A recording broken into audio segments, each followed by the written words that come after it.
Muito bem, queridos, saudações para vocês. Em tese, essa é a última aula que vocês vão precisar mesmo, tá? De assistir. Que a gente vai fechar a matéria da A9 aqui, no sistema endócrino. O sistema nervoso ele não vai ser cobrado na A9, tá? Pois bem, então, o sistema endócrino ele é constituído por um monte de órgãos e estruturas que liberam hormônios. Tá? Esses hormônios são substâncias mensageiras que viajam na corrente sanguínea. Então, assim, um monte de órgãos produzem hormônios. Né? Eu lembro que na aula do sistema urinário a gente viu, por exemplo, que o coração produz um hormônio lá, o peptídeo natriurético atrial. Então, vários produzem hormônios, tá? Mas tem aqueles que são chamadas glândulas mesmo, glândulas endócrinas. São os órgãos que a função principal deles é produzir hormônios mesmo. Então, assim, você tem que conhecer alguns aqui. Por exemplo, tem essa glândula pineal que produz a melatonina, que é um hormônio que regula os padrões de sono. Mas nós não vamos ver ele não. A glândula hipófise ou pituitária, que fica aqui no encéfalo, importante essa. Tireoides e paratireoides, que ficam aqui na traqueia, embaixo de uma cartilagem que chama de proeminência laríngea. Glândulas adrenais em cima dos rins. O pâncreas, tá? O que mais que tem aqui? Tem também as gônadas, né? Testículos e ovários. Então tem várias glândulas e órgãos que fazem parte do sistema endócrino aí no seu corpo, tá? Bom, como eu estou dizendo então, o hormônio é uma substância mensageira que é lançada na corrente sanguínea. Então ela viaja na corrente sanguínea e é produzida em resposta a algum estímulo ou informação. Tá? É como se fosse uma cartinha que uma célula manda para a outra, certo? Então como é que funciona aqui o hormônio? Um estímulo faz com que a célula lá da glândula endócrina, a célula secretora, produza o hormônio, aí o hormônio é a bolinha verde aqui no desenho, tá? Esse hormônio é lançado na corrente sanguínea, viaja no sangue até encontrar as células que são chamadas células-alvo do hormônio, tá? Que são aquelas que têm um receptor na superfície da membrana normalmente, tá certo? Para poder responder àquilo que o hormônio está mandando fazer. Então, as células-alvo são aquelas que executam uma resposta, certo? Normalmente esse é o padrão. Mas lógico que tem variações e mais variações, né? Essas respostas aí podem ser um monte de coisas possíveis. Começar a produzir alguma coisa, ou deixar de produzir, ou se multiplicar, ou parar de se multiplicar, enfim, muitas coisas mesmo. A maior parte dos hormônios, eles têm natureza peptídica, ou então são derivados de aminoácidos, são proteínas B, ou então são esteroides. O esteroide é lipídio, né? Lipídio, né? O colesterol, que é o esteroide mais famoso, mais comum, certo? Então, normalmente, como o hormônio tem essa natureza peptídica, ele se liga num receptor, numa proteína receptora, aí é aquele negócio lá do encaixe, tá? Tem que haver complementariedade de formas. Então, se liga no receptor que normalmente está na membrana plasmática, e aí, quando ele se liga nesse receptor, esse receptor ativa moléculas que ativam outras e outras e outras, até que vai haver uma resposta celular no fim das contas, que tem a ver, inclusive, ou vai ser dependente da ativação ou inativação de genes, né? Já o hormônio que tem natureza esteroide, como ele é lipídico, ele consegue atravessar direto pela bicamada de fosfolipídios. Aí vai se ligar num receptor que fica dentro do citoplasma. Certo? Tá aqui. Aí vai fazer a mesma coisa. Tá? Vai agir promovendo alteração na expressão gênica e isso vai gerar uma resposta celular. Bom, então, de maneira geral, tanto o sistema endócrino quanto o sistema nervoso são os dois sistemas que vão atuar juntos para coordenar e gerenciar as funções do corpo, as funções das estruturas corporais, certo? Só que cada um vai fazer isso ao seu modo. E eles vão elaborar respostas em relação a estímulos que podem vir ou de dentro do próprio corpo ou de fora do corpo, tá? Estímulos internos e externos, para ajustar o funcionamento do organismo. Quando a gente compara os dois sistemas, assim, bem, de maneira bem simplificada, a comunicação que é feita pelo sistema endócrino, ela é mais lenta, porque as moléculas dos hormônios viajam pela corrente sanguínea. A do nervoso é mais rápida, tá? A velocidade de condução do impulso nervoso é essa daqui, mais ou menos 120 metros por segundo. Certo? É bem mais rápido, mas o efeito não costuma ser tão duradouro, ao passo que a dos hormônios tem um efeito mais duradouro. Então, cada um vai atuar ao seu modo. Bom, ainda, a gente tem que lembrar o que é uma glândula endócrina. Glândula é tecido epitelial glandular. Então, tem dois tipos de glândula.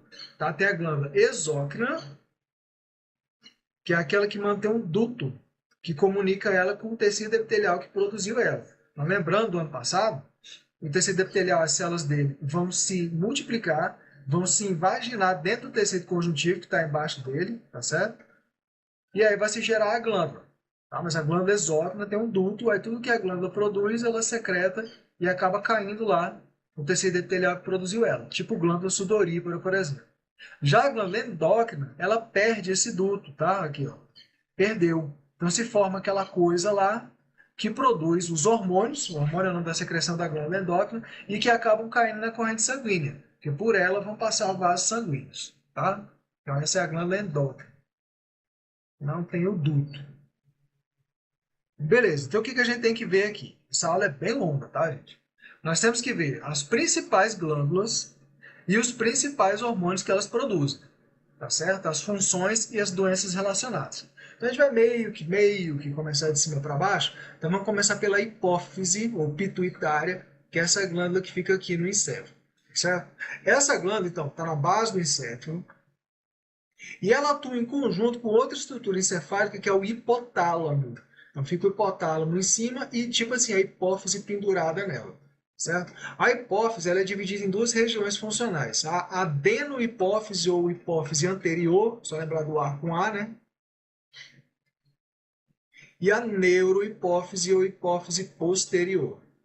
Elas fazem coisas diferentes, tá?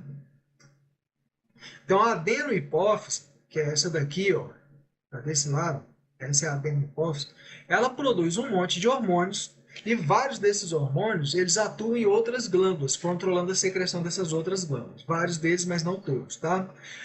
A neurohipófise, por sua vez, que é a pituitária ou hipófise posterior, ela não produz hormônios. Quem produz é o hipotálamo, que vai produzir esses hormônios que vão ser armazenados na neurohipófise, e aí a neurohipófise só libera eles, tá? Então, os hormônios que a neurohipófise libera, eles não são produzidos por ela, eles são produzidos pelo hipotálamo. No caso, são dois. O hormônio antidiurético, vocês já viram, e a ocitocina, vocês não viram ainda não. Então, vamos lá. O hormônio antidiurético a gente viu lá na aula do sistema urinário, tá? É o antidiurese, o antiprodutor de urina, então poupa água. Então esse é um hormônio que é produzido em resposta ao seguinte estímulo. É quando o organismo percebe carência de água, desidratação, alguma coisa assim, que ele tem que poupar água. Nesses casos, então, ó, a neurohipófise vai liberar esse hormônio, o ADH, que tinha sido produzido lá pelo hipotálamo, tá? Produzido aqui no hipotálamo, vem armazenado na neurohipófise. Aí daqui é que ele é secretado, tá?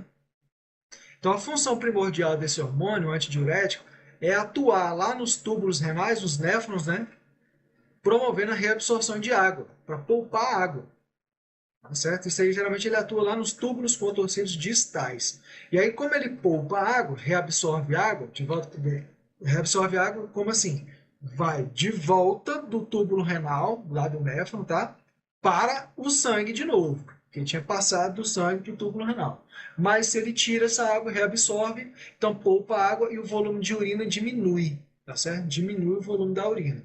Por isso que ele é antidiurético. Bom, tem uma doença associada, tá? O hormônio antidiurético, que é a deficiência dele causa um problema chamado de diabetes insípido, que aí no caso a pessoa produz uma quantidade de urina muito grande. Não é comum cobrar, tá? Mas tá aí.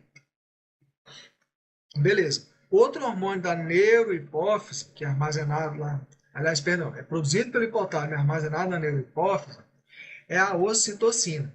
Essa ocitocina é o seguinte, o que normalmente se cobra sobre ela são essas duas coisas aqui. Ela promove a contração do útero no momento do parto normal, tá? Em resposta à distensão do próprio útero. Então, o útero estica, opa, é hora desse bebê nascer. Então, esse estímulo vai ser percebido lá pela neurohipófise e, enfim, na verdade quem percebe o estímulo é o útero se distendendo.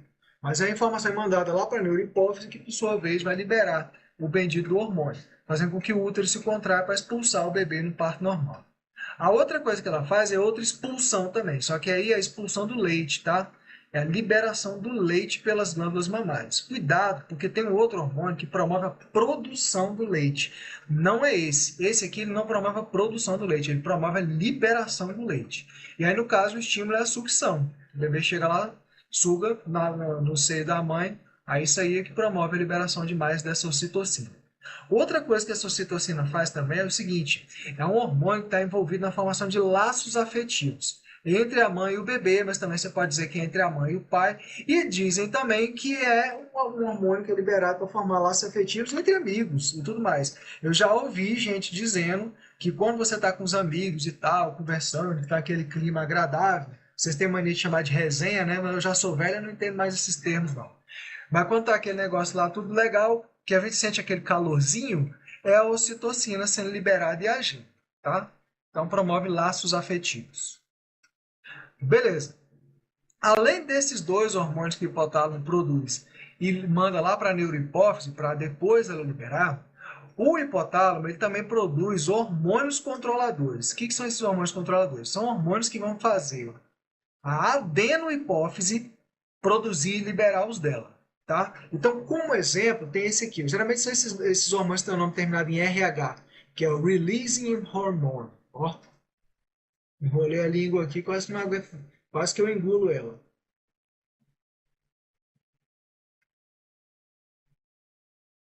O hormônio de liberação, tá? O hormônio liberador. Então, olha só. Por exemplo, o hipotálamo produz esse hormônio liberador de tireotrofinas. As tireotrofinas, por exemplo, são esse hormônio aqui, ó, o TSH, que é liberado pela adenohipófise. Outro hormônio liberador de corticotrofinas. Então faz com que a adenohipófise libere esse hormônio aqui, que é o corticotrópico. Tá? O que mais tem? Hormônio liberador de gonadotrofinas, que promove a liberação de FSH e LH pela adenohipófise. Isso aqui vocês viram no passado, lá no ciclo menstrual e tal. E tem esse aqui que é inibidor, hormônio inibidor de prolactina, por exemplo, que inibe a liberação desse hormônio prolactina. De maneira geral, é bom só você lembrar que o hipotálamo produz hormônios que promovem ou não a liberação dos hormônios da adenohipófise. Esse aqui é difícil cobrar, tá? Muito difícil cobrar. Beleza. Agora sobre os hormônios da adenohipófise. Então, até aqui na figurinha está dizendo que, ó, hormônios sintetizadores de hormônios tróficos liberam os capilares do sistema porta que vão lá para a adenohipófise, e aí a adenohipófise, em resposta a eles, que são esses que a gente viu aqui agora, né, por exemplo, aí ela vai liberar os dela, que são esses aqui, tá? Prolactina, GH, que é o hormônio do crescimento, growth hormone, TSH, que é o hormônio estimulante da tireoide, ACTH, que é o hormônio estimulante do córtex da adrenal, e as gonadotrofinas, são o LH e o FSH. Então vamos ver aqui um por um. Primeiro, o hormônio do crescimento, ou GH, ou somatotrofina, nutre o corpo. De maneira geral, deixa eu ver se aqui, beleza. De maneira geral, o que esse hormônio faz é estimular o crescimento, tá? Estimula o crescimento dos tecidos em geral e aí, por isso o organismo cresce. A função dele é essa, simples, tá? Lembrar, hormônio do crescimento. Agora, de doenças e problemas é o seguinte, se faltar desse hormônio durante a infância, a pessoa pode ser acometida por nanismo e atraso da puberdade. Então aqui está um cara com nanismo. Se tiver em excesso esse hormônio durante a infância, aí não vai ser nanismo, aí o cara vai ser acometido pelo gigantismo. Vai ficar enorme, tá certo? Pode acontecer também de que comece a haver uma produção exagerada desse hormônio quando a pessoa já é adulta. Aí já não vai crescer muito em altura, mas o que vai crescer muito são extremidades, tipo dedo, nariz, orelha. Olha o tamanho da mãozinha aqui, ó, da criança. Era um lutador desses telecat pro wrestling americano aí. André o Gigante. Então, assim, cresce isso, extremidades. Mão, pé, nariz, orelha, é um outro problema chamado de acromegalia. Então, problemas relacionados ao hormônio do crescimento tem nanismo, se faltar na infância, gigantismo, por conta do excesso na infância, e a acromegalia, que é o excesso na idade adulta. Tá? Bom, outros hormônios. Então, aliás, perdão, passou aqui meio batido, acabei que eu nem falei. Então, além do hormônio do crescimento, tem também essa prolactina. Então, a prolactina é o que vai promover a produção do leite lá nas glândulas mamárias, tá? Então, não confundir prolactina com a ocitocina. Prolactina promove a produção do leite. A ocitocina promove a liberação do leite, tá? Bom, então, além desses dois, prolactina e hormônio do crescimento, a hipófise, no caso a adenohipófise, vai também produzir e liberar hormônios que vão controlar a secreção de outras glândulas. Então, quem são eles? O hormônio estimulante da tireoide, Faz com que a tireoide produza hormônios. O hormônio adrenocorticotrópico, que faz com que o córtex da glândula adrenal libere hormônios. E as gonadotrofinas, que são o FSH e o LH, que vão agir nas gônadas. Rapidinho, tá, gente, sobre essas gonadotrofinas, que isso é cobrado mais na matéria de reprodução do ano passado. Então, nas mulheres, tanto homem quanto mulher produz o FSH, que é o hormônio estimulante dos folículos ovarianos, e o LH, que é o luteinizante. Nas mulheres, o FSH promove o desenvolvimento do folículo ovariano, o ovócito não termina a meiose 1, gera o ovócito 2, né? E o LH promove a liberação do ovócito 2, tá? Na ovulação. Tá. Nos homens, o FSH é parecido. Faz com que o espermatócito 1 termine a meiose 1, já é espermatócitos 2. E o LH promove a produção de testosterona por essas células que são chamadas de células intersticiais ou células de Leydig ou células intersticiais de Leydig, que produzem testosterona. Tá? O hormônio masculinizante. Mas não vamos entrar em muito detalhe e cobrança com relação ao hormônio sexual, não, porque é a matéria mais do ano passado, né? Para não sobrecarregar. Outra glândula agora, pâncreas. O pâncreas, ele é dito glândula mista ou anfícrina. O que é isso? É um órgão que tem uma porção exócrina e uma porção endócrina. A porção exócrina do pâncreas, que é a maior parte do pâncreas, inclusive, são os chamados ácidos pancreáticos. É um tipo de formato lá das glândulas exócrinas, tá? Então, esses ácidos pancreáticos vão produzir o quê? O suco pancreático, que é mandado lá para o intestino delgado, para a primeira parte do intestino delgado, né? O duodeno. Então, ele tem enzimas digestores, protease, lipase, essas coisas todas aí. Mas agora o que nos interessa não são esses ácidos pancreáticos, são as ilhotas pancreáticas. É o pâncreas endócrino. Então, essas ilhotas pancreáticas, na figura aqui, está pintado de azul, tá? O que essas ilhotas pancreáticas têm são dois tipos de células, beta e alfa, que produzem a beta, o hormônio insulina, muito cobrado em provas, e a alfa, o glucagon, também muito cobrado em provas, um tem a função ao contrário da outra, não é antagonista do outro. Então, esses dois hormônios eles vão atuar para manter a concentração de glicose no sangue, chamada glicemia, em equilíbrio, que é um valor mais ou menos por volta disso aí, 70 a 90 miligramas de glicose por 100 ml de sangue.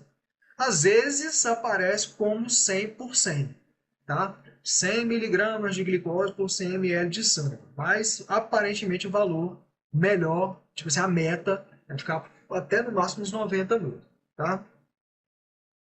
Pois bem, então a insulina, ele é um hormônio, o que promove a liberação desse hormônio é o aumento da glicemia, ou seja, aumenta a concentração de glicose no sangue. Não pode ficar alto. Então tem que baixar isso aí. Baixa como? É liberada insulina. A insulina tem essa função, ela promove a captação de glicose pelas células, especialmente fígado e músculo, tá? Para baixar a concentração de glicose no sangue. Como é que ela age? A insulina vai se ligar, a insulina está aqui, é o triângulozinho roxo. Vai se ligar em receptores na superfície da célula. Quando ela se liga no receptor, ela vai abrir uma proteína canal de glicose. Então aqui está aberta, ó. Aqui está fechado. Aí a insulina age, se liga lá no receptor dela, vai promover a abertura desses canais de glicose, aí a glicose entra na célula, tá? Porque a concentração de glicose no sangue está alta, então tem que diminuir, certo? Promove também a síntese de glicogênio, que é para poder armazenar a glicose. Vai ligando glicose uma na outra para formar glicogênio e armazenar. Ok. Insulina é muito cobrado porque tem doenças relacionadas, que são as diabetes. Muito cobrado, gente, tem que saber, tá? Então tem dois tipos de diabetes aqui relacionados com insulina. A do tipo 1 e a do tipo 2. Tipo 1 é aquela genética, tá? Tipo 2 é aquela que pode se desenvolver se a pessoa for sedentária, obeso e tal. Então, no diabetes mellitus, tipo 1, mellitus aqui tem a ver com mel, é porque a urina da pessoa fica doce, por conta do tanto de glicose que sai na urina, tá? Então, no diabetes tipo 1, o que acontece é que o pâncreas não produz insulina em quantidades adequadas, tá? Então, é carência na produção da insulina. Então, assim, se não produz insulina, não vai ter a ordem para as células absorverem glicose, tá? A glicemia fica alta, certo? Então, o que falta é isso, é a falta de insulina. Pode ser causado pelo quê? Pela destruição das células beta, que são as que produzem insulina lá no pâncreas, né? De sintomas tem aumento de volume de urina, porque você vai fazer muito mais xixi para poder eliminar aquele excesso de glicose. Aí, urinando muito, você pode vir a desidratar. E a presença da glicose na urina, que dá esse nome aí de mellitus para a doença. Certo? De tratamento é o seguinte, gerenciamento de sintomas. Tem que monitorar as taxas de glicose no sangue frequentemente, fazer uma dieta restritiva, você não pode ficar comendo doce, né? Lógico, para encher o sangue de glicose, e usar aquelas injeções, né? De insulina. Então, esse é o bendito tratamento. Você vai gerenciando, vai vivendo. Bom, o problema de encher o sangue de glicose é porque esse excesso de glicose no sangue vai fazer isso aqui, ó. A glicosilação não enzimática. É ligar um monte de glicose e um monte de proteínas e um monte de outras coisas onde não era para a glicose estar se ligando. Não sei se vocês já ouviram falar que gente com diabetes quebra o pé fácil, é porque liga muita glicose nos ossos, do tecido ósseo, né? Do osso. Então isso fragiliza o osso, quebra pé fácil mesmo, tá? E outras coisas. Uma proteína que não era para ter glicose ligada. Se liga um monte de glicose nela, altera o formato dela, a estrutura terciária, ela perde a função. Tá? Então esse aqui é o grande problema aqui. Bom, a outra diabetes é a diabetes mellitus do tipo 2, que é também chamada de resistência à insulina. Nesse caso, pelo menos inicialmente, o pâncreas produz insulina. Está produzindo insulina aqui, a bolinha roxa. Mas o problema é que as suas células não conseguem responder à insulina. Está vendo que tem aqui o receptor? Algo acontece e a insulina não chega no receptor. Tá certo? Então, se não chega no receptor, não abre o canal de glicose, a glicose não entra nas células e a glicemia fica alta. Tá certo? Assim, isso não é completamente entendido ainda. Por quê? Um dos motivos pode ser por causa disso aqui. Ó. O tecido adiposo, as células têm lá, os adipócitos, produzem algumas substâncias que perturbam essa comunicação aí. Tá? Faz com que a insulina não consiga chegar no receptor. Por isso que a obesidade é um fator de risco para desenvolver diabetes tipo 2. Tá certo? Agora, com o passar do tempo, o que pode acontecer? As células do pâncreas vão tentando produzir cada vez mais insulina, mas elas acabam sobrecarregadas e morrem. Tá? As células beta. Aí, quer dizer, aí junta as duas coisas, né? A célula não responde à insulina e a pessoa também para de produzir. Aí complica geral. Os sintomas são semelhantes a diabetes do tipo 1, diabetes mellitus do tipo 1, né? Mas o tratamento ele é focado em mudança de estilo de vida, fazer atividade física, se alimentar direito e tal. E também medicamentos que inibem a liberação de glicose pelo fígado, para poder, uma tal de metformina, que aí, diminuindo essa liberação, você vai ajudar a diminuir a glicemia, certo? Pode também, eu vi também que tem estágios mais avançados, a pessoa tem que tomar insulina mesmo, tá? Que nem o tratamento da diabetes do tipo 1. Mas, enfim, depois de tratamento, não vamos ficar entrando nisso não, que eu não sou médico, passo longe disso. Bom, o outro hormônio que é produzido lá pelo pâncreas endócrino é o glucagon. O glucagon, ele tem ação contrária à ação da insulina. Ele é antagonista dela. Então, olha só, ao contrário da insulina, o que ele faz não é fazer com que as células absorvam a glicose, é promover a quebra do glicogênio para gerar glicose que vai ser liberada na corrente sanguínea, tá? Quando a glicemia cai, então ele libera a glicose de volta para subir para aquele valor lá de 70, 90, meu Deus do céu. 70 a 90 miligramas de glicose por 100 ml de sangue. Buguei. Bom, então aqui na figurinha o que está mostrando começa por aqui, pelo estímulo, tá? A baixa taxa de glicose no sangue é um estímulo para estimular as células alfa a liberarem o glucagon, que vai atuar lá no fígado primordialmente, aí o fígado vai elaborar essa resposta, para quebrar o glicogênio e vai liberar a glicose no sangue. Então isso sobe a taxa de glicose no sangue. Aí, por sua vez, a alta taxa de glicose no sangue é estímulo para que as células beta liberem insulina, que faz com que o fígado absorva a glicose e o ciclo persiste. Tá, botei aqui só de curiosidade que tem um problema, são tumores nessas células aí, que são os glucagonomas, que acabam promovendo uns fatores parecidos com os da diabetes, que aí vai fazer com que haja muita liberação de glucagon e aí muita liberação de glicose no sangue. Bom, vamos lá, para outra glândula, tireoide. Essa daqui tem problema associado também, tá? Então é bem cobrado. Isso daqui fica no pescoço e embaixo da cartilagem que chama de proeminência laríngea, que antigamente chamava de pomo de Adão. Então essa glândula tem esse formatinho aqui, parece um escudinho, né? Tipo assim. Tá no teu pescoço. Bom, ela produz 3 hormônios. Triiodotironina, tetraiodotironina, que são o T3 e o T4, e calcitonina. Então, assim, essa figura eu botei porque, só para lembrar, que o hipotálamo vai produzir um hormônio lá, que é o TRH, que vai atuar na hipófise anterior, que aí vai produzir um hormônio chamado TSH, estimulante da tireoide, que aí sim vai agir na tireoide e vai fazer com que a tireoide libere os hormônios dela.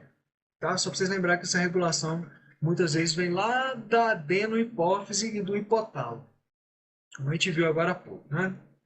Bom, quais são as funções desses hormônios então? O T3 e o T4, a função deles é promover o metabolismo basal ou, em outras palavras, acelera o metabolismo. Aumenta a quantidade de energia que o corpo gasta em repouso. Essa é a função. Então, aumenta a frequência cardíaca, respiratória e tal. É isso, acelerar o metabolismo. De maneira geral, o T4 é convertido no T3, tá? O T3 é a forma mais ativa. Mas os dois fazem a mesma função. Então, assim, de problemas, os dois que tem associados com T3 e T4 são o hipo e o hipertireoidismo, tá? Aí tem um resuminho aqui nesse quadrinho, mas enfim. No hipotireoidismo, o hipo é pouco, né, para baixo, a tireoide não produz o T3 e o T4 em quantidades adequadas. Então, o metabolismo diminui, tá? Diminui o metabolismo. Aí tem vários sintomas, tá? Apatia, ganho de peso, depressão, a pessoa sente mais frio e tal. O hipotireoidismo ele pode ser causado, porque assim, pode ter causa genética, pode ter um monte de causa, mas pode ser causado também por carência de iodo, porque iodo é um elemento químico que está na composição desses hormônios aí, tá? Bom, esse hipotireoidismo, e o hiper também, na verdade, eles podem causar esse problema aqui que é o bócio, esse inchaço da glândula tireoide que você vê aqui no pescoço inchado. Aí no caso do hipotireoidismo, o bócio que é causado é o bócio endêmico que chama. Tá? Aí a ideia seria a seguinte, a tireoide aumenta para tentar aumentar a eficiência na captação de iodo no sangue. Mas aí hoje em dia é mais difícil ver esse tipo de coisa, porque no sal que a gente consome ele já vem com iodo, né? Essas coisas para evitar esse tipo de problema. Bom, o hipertireoidismo é o contrário do hipotireoidismo. Em vez de produzir pouco T3 e T4, produz é mais. Então, em vez do metabolismo baixar, o metabolismo fica elevado.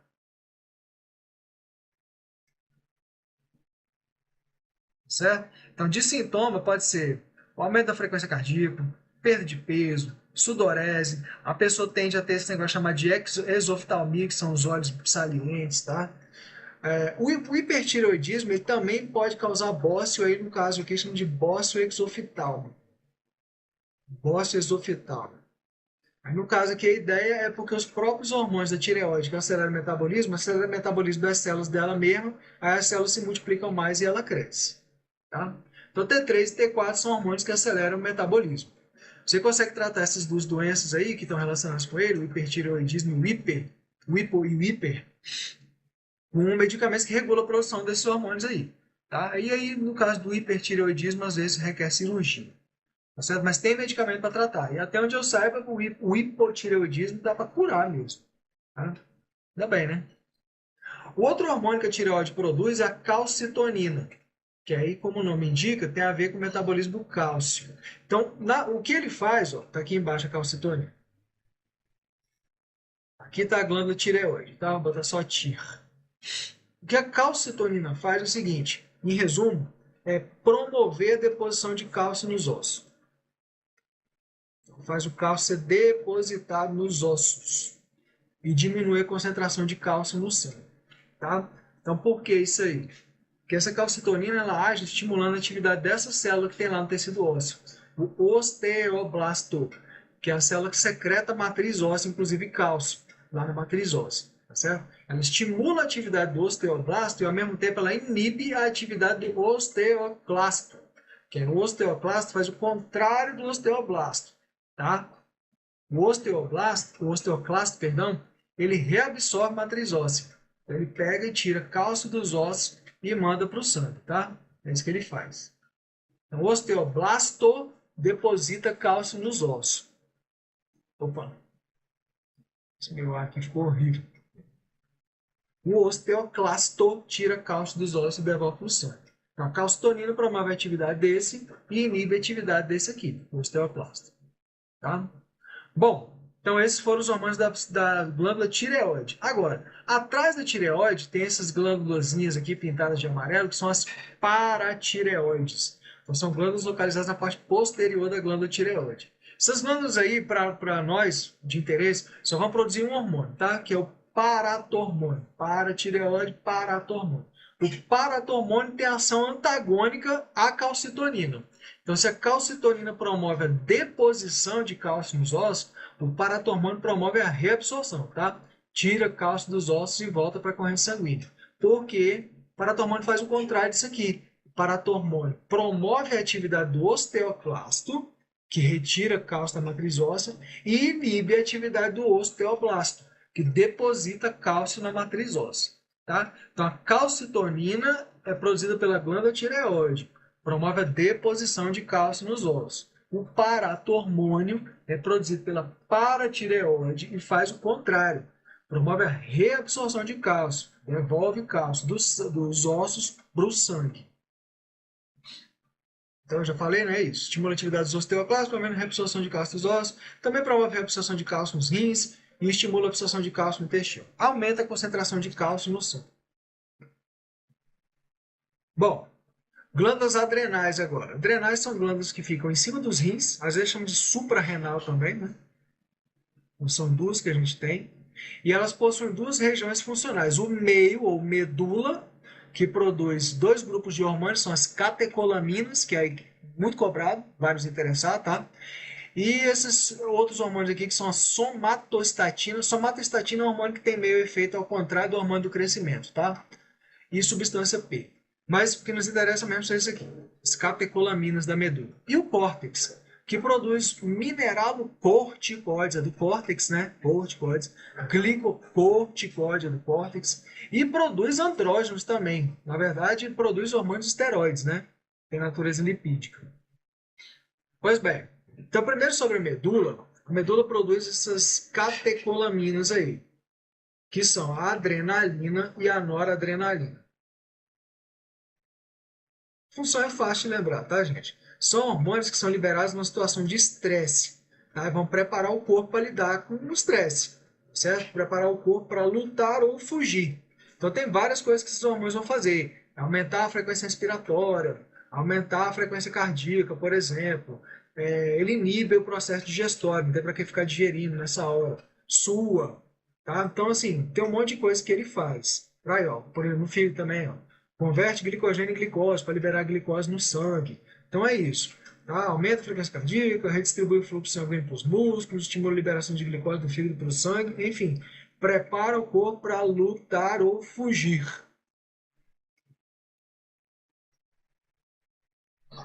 Mato ou morro. Ou corpo mato ou corpo morro. Os mineralocorticoides, e agora os outros aqui em diante, são produzidos no córtex da adrenal, né? Mineralocorticoides. Então, são a classe de hormônios que atuam na homeostase de sais e água. Dentre esses hormônios aí, de destaque, vamos só falar desse aqui, ó, aldosterona, pouco cobrado também, mas a gente já viu lá na aula do sistema urinário, tá? O que essa aldosterona fazia? Promove a reabsorção de íon sódio. E é com isso reabsorção de água e poupa água, diminui o volume de urina. Então, é um hormônio que é produzido, a aldosterona, com um estímulo que é a queda da pressão sanguínea. Então, quando isso acontece, os rins vão produzir um hormônio, outro, tá? Chamado renina. Renina pega uma substância chamada angiotensinogênio e converte em angiotensina 1. Aí tem uma outra substância chamada enzima conversora de angiotensina, que inclusive era a proteína que o vírus da Covid usa para entrar nas células, tá? E converte em angiotensina 1 e angiotensina 2. Aí a angiotensina 2 vai agir lá nas adrenais e vai fazer com que elas liberem o hormônio aldosterona. Até que enfim chegou na aldosterona. Aí a aldosterona da adrenal vai para os rins, atua promovendo a retenção de sais, tá? Ocorre a reabsorção de íon sódio. Aí, por conta dessa reabsorção de íon sódio, ocorre junto a reabsorção de água por osmose, aí a pressão sanguínea sobe. Tá? Diminui também o volume de urina. Então a gente já tinha visto lá na aula do urinário. Glicocorticoides também são hormônios produzidos no córtex, então vão atuar na regulação dos níveis de glicose no sangue, também no contexto da resposta ao estresse, que nem a adrenalina e noradrenalina. Então faz umas coisas até bem parecidas, tá certo? O principal glicocorticoide, para nós de interesse, para lembrar, apesar de que eu também acho que não é muito cobrado, esses outros aí, mais cobrado de glândula adrenal é adrenalina e noradrenalina mesmo. Mas enfim, né? Já que a gente está na aula de PowerPoint, aula online, vamos falar um monte. Então, o cortisol, tá? Desses glicocorticoides aí. Ele é liberado em condições de estresse físico e emocional, lá na luta ou fuga também. Tá? Então, a função primordial é essa, promover a liberação de glicose pelo fígado, para poder liberar glicose para o sangue e as células absorverem glicose para poder torrar a glicose na respiração celular e gerar energia. Agora, o estresse crônico, que é uma coisa muito ruim, faz com que o cortisol fique sendo liberado constantemente. Se isso acontecer, a pessoa vai ter um monte de problemas. Pressão alta, glicemia alta, problemas cardíacos, digestório, imunidade baixa, porque o sistema imunitário, para funcionar, ele gasta energia pra caramba, tá? Então, enfim, inibe ele para poder não gastar tanta energia, mas, né, aí você tem outros problemas. Ansiedade, problema do sistema nervoso, um monte de coisas, tá? Causadas pelo estresse, porque o estresse fica promovendo a liberação do cortisol. E por último, ainda no córtex da glândula adrenal, ocorre a produção de hormônios sexuais, esteroides, tá? Andrógenos, que são convertidos em estrógenos e tudo mais. Mas esses hormônios, a gente já viu na reprodução ano passado. Então nós não vamos ver agora não, tá bom? Então, acho que acabou. Até que durou menos do que eu pensei que fosse durar. Gente, é muito hormônio, mas vocês prestem atenção na sala, porque na sala tem os bisus, do que é mais importante para 9, aquela coisa toda, tá? Aqui tem muito mais coisa do que eu preciso para 9, mas eu tentei deixar o mais completa possível, caso você fosse fazer uma prova de Super Enem, um Enem que cobrasse tudo, tá? Então é isso aí, gente. Falou, valeu e até a próxima.